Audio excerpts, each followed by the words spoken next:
Ever been pushed so far that the fire inside you finally roars out? That's exactly what happened when a quiet black student was mocked, humiliated, and drenched in hot coffee.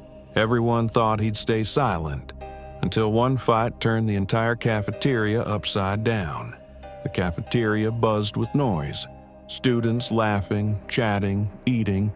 At one table, Marcus, a new transfer student, sat quietly with his tray. He wasn't rich, he wasn't popular, he just wanted a peaceful lunch. Suddenly, a loud voice cut through the chatter.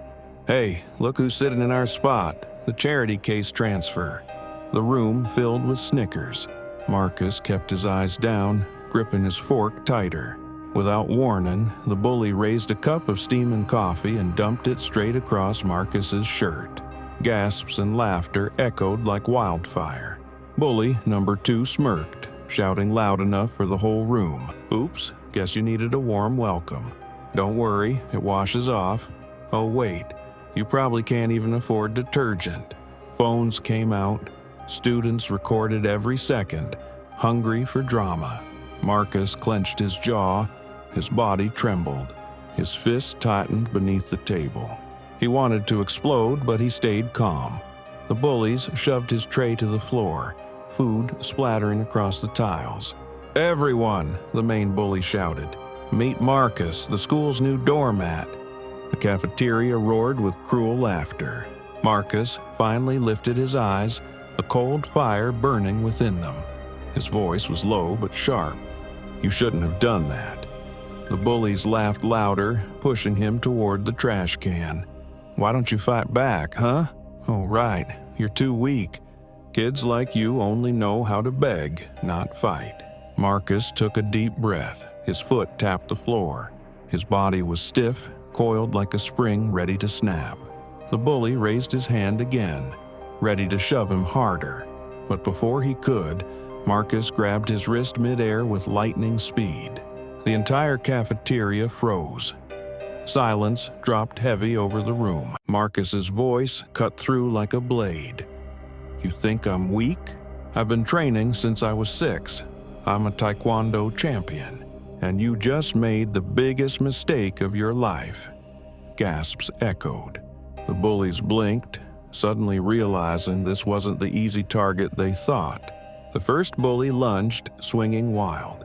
Marcus sidestepped, spun, and delivered a perfect roundhouse kick. The bully slammed into a nearby table, crashing down in pain. Screams and shock filled the room. The second bully charged, face red with rage. Marcus blocked his strike effortlessly, twisted his arm, and shoved him back with a crushing kick that sent his tray flying. Food splattered across the bullies themselves. The crowd went wild. Students leapt from their seats, phones recording every moment. Cheers drowned out the laughter. Marcus stood tall, his soaked shirt clinging to him. His voice boomed. "Respect isn't handed out. It's earned, and today, you lost yours." The bullies scrambled on the floor, humiliated, crawling away as the cafeteria erupted in chants of "Marcus! Marcus!"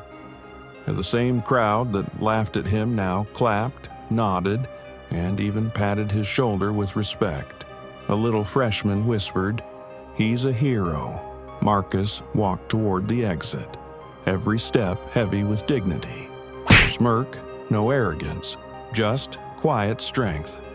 The bullies hid their faces, their phones still recording, proof of their own humiliation now going viral. As Marcus reached the door, he paused. His voice carried across the room one last time. "Strength isn't about hurting people. It's about standing tall, even when the world tries to push you down." The cafeteria cheered. Marcus walked out, head high, his place in that school forever changed. They laughed when they thought he was weak. But strength speaks loudest in silence. If you believe justice always wins, type justice in the comments and share this story so the world never forgets.